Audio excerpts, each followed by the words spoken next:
Hi, John Hutchinson here again with redirectmytaxes.com. And as I told the business owners in the last video, a lot of my friends and clients call me Hutch, so you can too.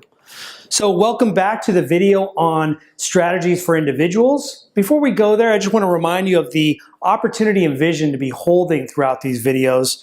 And there's the possibility of avoiding, sheltering, and redirecting taxes using legal opportunities in the tax code.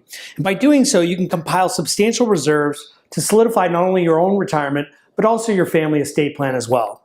And last, wouldn't it be great to have some say as to where your social capital goes? We're going to spend a little time developing what social capital means in this video. So what's left on the personal side? It's been said that there's two tax systems in this country, one for business owners and the other for individuals. And it often seems like business owners get the lion's share of the deductions. And really, if you think about it, they're creating stimulus in the economy, they're creating jobs, they're creating more tax through individual payroll of the workers, and therefore they have more opportunities. But there is hope. So as an individual, there's things you can do to lower your taxes. You can have more kids and therefore have more exemptions on your tax return. You can have $1 million mortgage and a $100,000 home equity line of credit. There's retirement plan deductions, although we did see in the last video that individuals can do $5,500 in an IRA or $18,000 in a business-sponsored 401k plan. The business owners, for starting them, might get very strong 5- or 6-figure deductions. And last is charitable planning. And this is where we're going to focus a lot of our time today. What exactly is social capital anyway? Quite frankly, it's dollars you earn that go to others, outside your family, that is. That's a whole different story. But social capital would be either taxes or charity or philanthropy. And what I think you're going to find through this course is by choosing to be proactive and philanthropic, not only are you going to receive a lot more benefits from your social capital, you'll also have a lot more control as well. And if we take a look at this image, right? Taxes are essentially involuntary charity, and you high-income earners, of the $100 bills that you're earning, that's about how much are getting cut every year with those big red scissors. So we're going to take a look and see where exactly those dollars are going. The data that we're going to look at here comes straight from the Office of Management and Budget, and you can find this data looking online yourself. It's all public information. And what we're looking at is a breakdown of federal spending made up of how the budget is being spent. And so I put here causes where your dollars are spent. 24% of the budget is spent on Social Security. Healthcare programs like Medicare and subsidies, another 24%. So that's almost half going to those two right there. Safety net or income security programs, are things like welfare and food stamps and other subsidies. That's another 11%. So if we add those up, we're talking about 59%, almost 60% just with those three programs right there. Now, this is an interesting one. The interest on national debt at 7%. Since we've been printing money and have to pay interest on those treasury bonds that were issued, it's almost like we're funding this on a credit card and we have to pay interest. And that's working out to be about 7% of our budget just to keep things going as they are. Sometimes people feel that too much is spent on national defense. And if we look at it relative to the other causes, it's only 18% compared to the top 4 line items, which equaled, 66%. Transportation and infrastructure, only 3%. They seem like very major undertakings, yet at the same time, not really hogging up a bunch of the budget. Science and medical research, only 2%. Education, which often gets slashed, only 2% of the budget. So again, I don't know where everybody stands on what's important to them, but I thought it would be a good idea to take some of the major line items, just break them down and look at them in plain sight. I know a lot of you are probably saying, do I even have a choice in the matter? And what I want you to think about is, what if you could actually direct where your social capital actually went? What causes it could affect? So some of you might be very passionate about education or education from a specific institution. Some of you may be very passionate about healthcare, maybe a particular issue that affected a family member that you were very, very close to. Maybe you feel that a certain segment of the population is especially oppressed and you'd like to help just that segment of the population. there's ways to go ahead and direct these dollars to charities that, quite frankly, do a more efficient job than, say, our federal government does. And what if you could direct exactly when your dollars reach that cause? And last, what if you could receive just some sort of economic benefit from these dollars during your lifetime? And I'm talking over and above the deduction for redirecting them that way. Let's start with one of the most basic building blocks of charitable planning, and that would be the donor advised fund. So the donor would be you, and also the advice as to which causes would ultimately benefit would also come from you. And what's nice about a donor advised fund is you receive an immediate tax deduction for committing those dollars to charity, even though you haven't yet chosen exactly which causes and how much you're going to donate to each. So while you're waiting, these dollars can be invested and can grow inside a tax-sheltered environment and a creditor-protected environment, since they're ultimately going to benefit multiple charities, perhaps.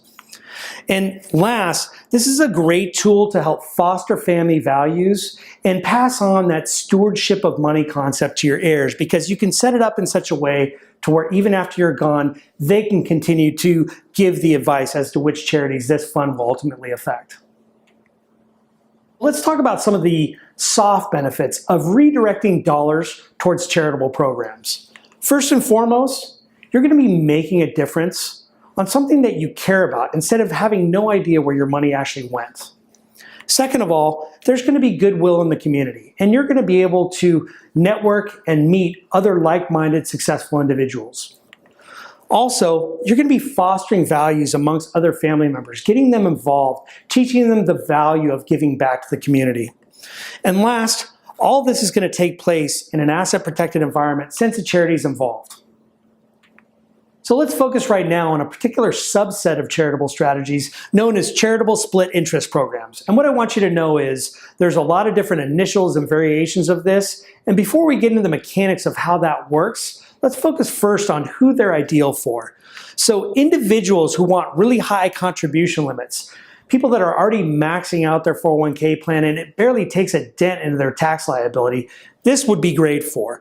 And even if they were to go ahead and pay their tax and invest dollars without any charitable intent, each and every year they recognize gains, they're going to owe even more tax. Whereas inside one of these programs, they would pick up a wrapper of tax deferral.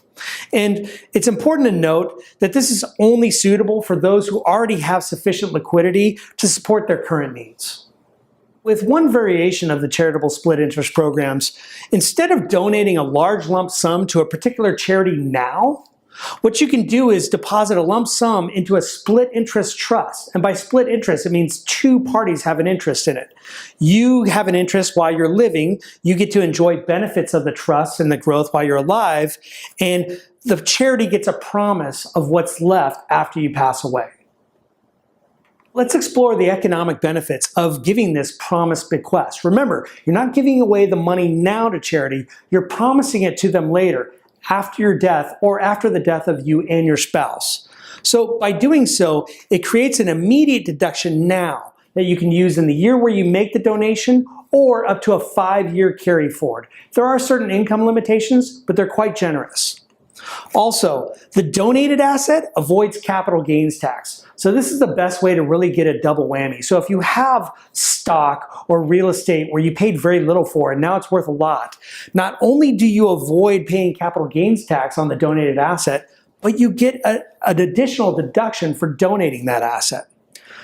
Like we talked about, you get tax-deferred growth of the assets, which will eventually generate an income stream for you and or your spouse. And last, you have creditor protection around these assets because they're not just yours, they're also promised to a charity in the future.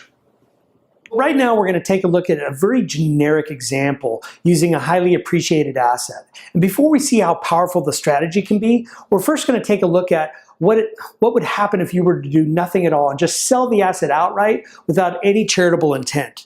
So in this example, we're saying your basis in the asset, how much you paid for it, is only $55,000. But now this stock portfolio is worth $1 million. Or maybe you had $1 million piece of real estate and the basis has been depreciated down to $55,000. Either way, when you go to sell the asset, you're now going to owe tax on $945,000.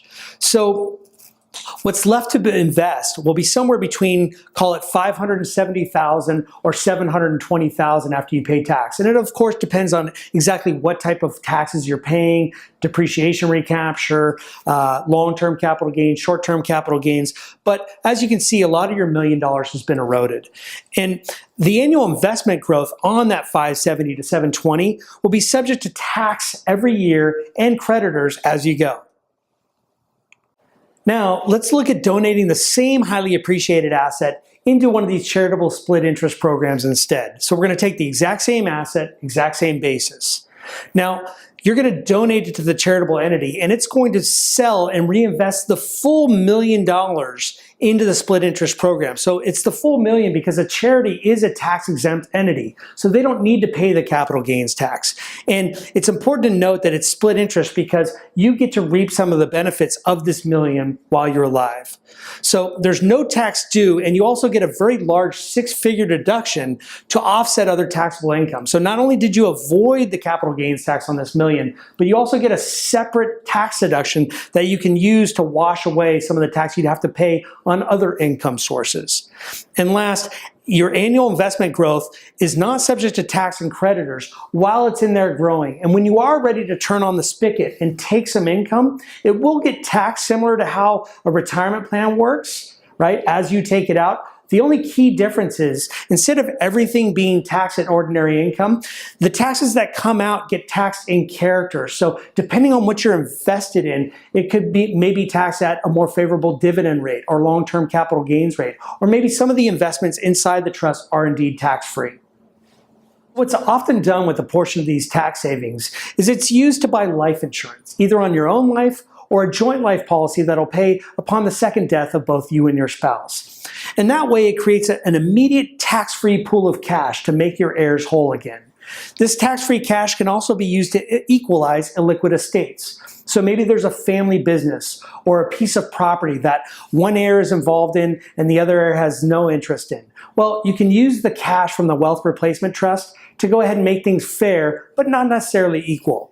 Also, certain life insurance policies allow for what's called living benefits. So even though the death benefit will pay after you pass away, if you have a situation like, say, a need for long-term care, certain life insurance policy will allow you to take some of the cash and use it for that need.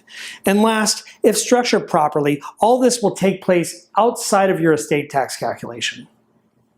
If you can't part with all the proceeds from this highly appreciated assets, other strategies may take priority if you need access to that principal over and above the accessible amount. Or maybe it's used in combination with other strategies and you do a partial sale or a partial donation to the charitable trust, and it can be layered in with additional strategies to suit different client situations and goals. Here's some of the main reasons you want to explore charitable strategies to begin with. So one, you're contemplating the sale of highly appreciated real estate or marketable securities, kind of like the example we just looked at. Or maybe you're contemplating the sale of closely held business interests. Now this requires a little bit more finesse and planning. However, it can be done and something that should be looked at. Maybe you just earn a really high income and it's just constantly pushing you into the top tax brackets that you'd like to avoid.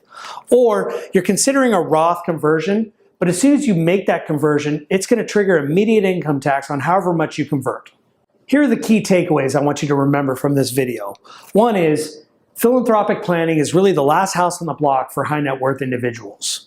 Next, you're already participating in involuntary philanthropy simply by paying a lot of taxes. You just have really no control or aren't receiving enough individual benefits from it.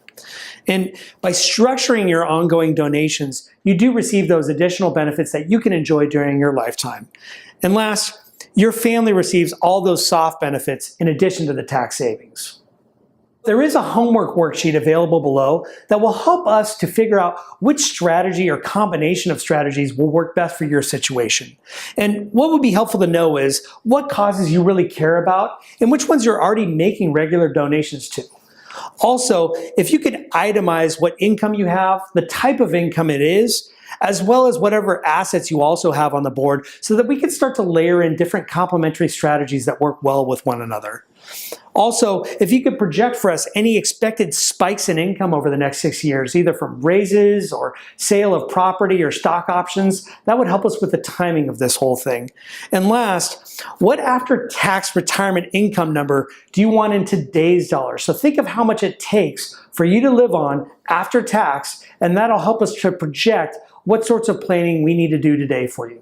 In the next video, which also happens to be the last video, we're going to tie it all together, and we're also going to focus on the real threat of future higher taxes. As we already talked about, the damage has already been done, so you want to start thinking now about how to layer in additional strategies that can help buffer against this threat. As always, don't forget to post your comments and questions below, and we'll get to them as quick as we can. I know you're going to get a ton of value out of this last video, and I hope to see you there.